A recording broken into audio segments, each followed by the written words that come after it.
Assalamualaikum warahmatullahi wabarakatuh. Alhamdulillah ja'ala Ramadan syahrus siyami lil muslimin wa unzila fihi al-Qur'an hudan lin nasi wa bayyinat minal huda wal furqan. Ashhadu an la ilaha illallah syahadatan nutiqat biha haqa'iqul aqwan bilisanil hikmatiz zahirah fi kulli zarratin min zarratil wujud. Wa ashhadu anna syaidal khalqi Muhammada rahmatan minallah mufaddatan min ladun abduhu wa rasuluhu wa habibuhul mukhtari min khaliqih wa ala alihi wa ashabihi ajma'in, amma ba'du.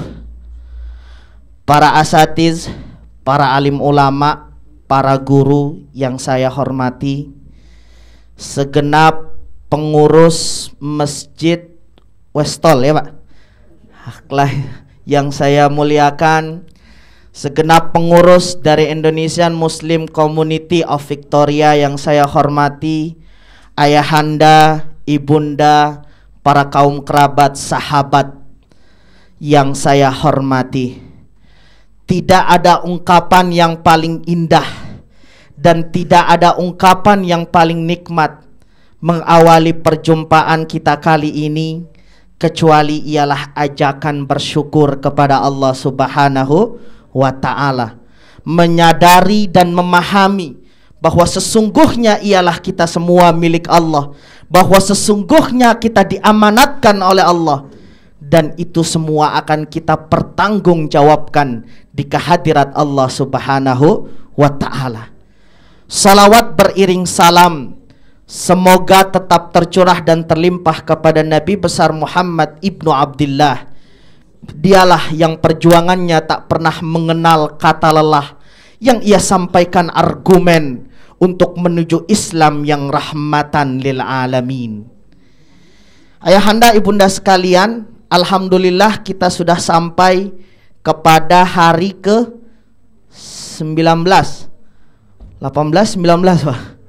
Oh 18, mau buru-buru aja, memang mau buru-buru lebaran ya.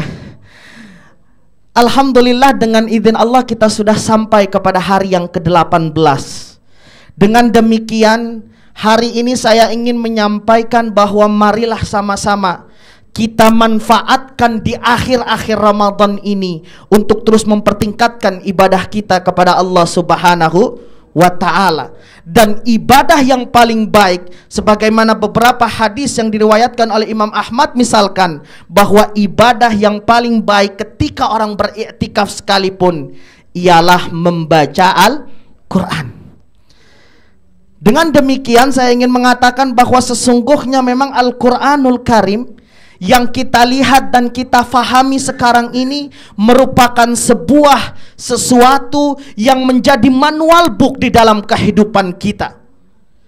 Inilah yang harus kita mengerti, bahwa sesungguhnya Allah Subhanahu wa ta'ala sudah mempersiapkan sebuah buku petunjuk. Dia yang menciptakan kita, namun dia tidak tinggalkan kita untuk sesat di dalam kehidupan ini. Dia sudah menyiapkan sebuah manual book yang bernama Al-Quran. Selalu saya kasih permisalan, selalu saya kasih contoh, kalau seandainya ada orang beli handphone Nokia yang dipakai manual book Samsung, apa yang terjadi? Error.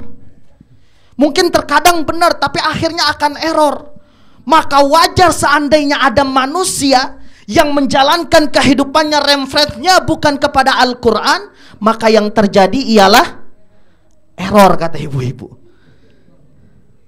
Itulah Al-Quran. Karena memang sesungguhnya Al-Quran sebagai sesuatu kitab yang telah disempurnakan dengan sebaik-baiknya. Bahkan Al-Quranul Karim yang diturunkan kepada Nabi Muhammad sallallahu alaihi wasallam langsung Allah yang menjaganya. Wa nahnu nunazzilal dzikra wa inna lahu lahafizun, dan tidaklah aku turunkan Al-Qur'an dan sesungguhnya aku yang langsung akan menjaganya. Al-Qur'an sebagai sesuatu yang dalam bentuk bahasa Arab, kalau seandainya kita melihat Al-Qur'an mengalami sebuah gaya bahasa yang tinggi. Terkadang banyak syair bahasa Arab yang mungkin syairnya mungkin tinggi tetapi maknanya tidak. Coba kita lihat surat An-Nas, Qul a'udzu birabbin nas, malikin nas, ilahin nas. Semuanya dengan nada dan intonasi yang sama, tetapi artinya pun sangat indah. Artinya pun sangat bermakna. Itu jarang ditemukan. Itulah Al-Quranul Karim. Oleh sebab itu tidak ada alasan seharusnya manusia menjadikan kitab sebelum menjadikan sebuah panduan selain Al-Quranul Karim. Setidaknya ada 4 hal yang dapat kita dapati ketika kita banyak membaca Al-Quran. Yang pertama, Al-Quran ketika kita membacanya itu kita tidak didapatkan pahala setiap ayatnya, tetapi kita mendapatkan la taqul bismillahirrahmanirrahim bismillah walakin kul ba sin mim walam. Artinya bahwa jangan mengatakan bismillah secara ayat, tetapi ketika kau mendapatkan pahala di dalam membaca Al-Quran, kau akan mendapatkan dari ba, sin, mim dan selanjutnya. Bisa kita bayangkan bismillahirrahmanirrahim saja itu ada berapa huruf di sana? 16 kalau nggak salah, 16. Maka coba setiap membaca Al-Quran hitung coba, kalau nggak capek, ya kan? Itulah yang pertama. Yang kedua, bahwa sesungguhnya orang yang membaca Al-Quran, Al-Quran akan menjadi syafaat di hari kiamat. Dikatakan oleh sebuah hadis Rasulullah sallallahu alaihi wasallam, "Iqra'ul Qur'an", bacalah Al-Qur'an, "fa innahu ya'ti yaumal qiyamah syafi'an li ashabihi." Bacalah Al-Qur'an, sesungguhnya Al-Qur'an akan menjadi syafaat siapa saja yang membacanya. Oleh sebab itu ada doa, Allahumma ja'alil Qur'an hujjatun lana. Jadikanlah Al-Quran itu ialah penolong kami, la hujjatun alaina, bukan pemberat kami. Apa yang saya artikan? Kalau seandainya setiap kali kita membaca Al-Quran, bahkan 17 kali kita mengatakan ihdinas siratal mustaqim, tunjukkanlah aku jalan yang lurus. Ketika kita berada pada jalan yang bukan lurus, maka Al-Quran akan menjadi hujjatun alaina, akan menjadi pemberat kita semua. Yang ketiga, bahwa Al-Quranul Karim ialah sebagai obat.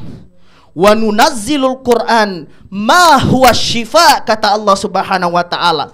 Dan tidaklah aku turunkan Al-Quran kecuali dia sebagai obat. Ayahanda ibunda sekalian, saya selalu mengatakan orang sakit terkadang butuh sugesti di dalam hidupnya. Terkadang butuh sesuatu penyangat di dalam kehidupnya. Bahkan terkadang dokter sering mengatakan orang ini kuat karena mungkin ingin sembuhnya lebih kuat, sehingga logika medis terkadang mengalahkan kekuatan sugesti seseorang. Dan sugesti itu bisa tumbuh ketika kita membaca Al-Quran, karena tidak ada solusi yang terbaik kecuali kita menyelesaikan solusi, menyelesaikan segala permasalahan kepada sebuah zat yang menciptakan kita semua. Dan yang terakhir, Al-Quranul Karim, bagi siapa yang membacanya, maka Allah akan meningkatkan derajatnya.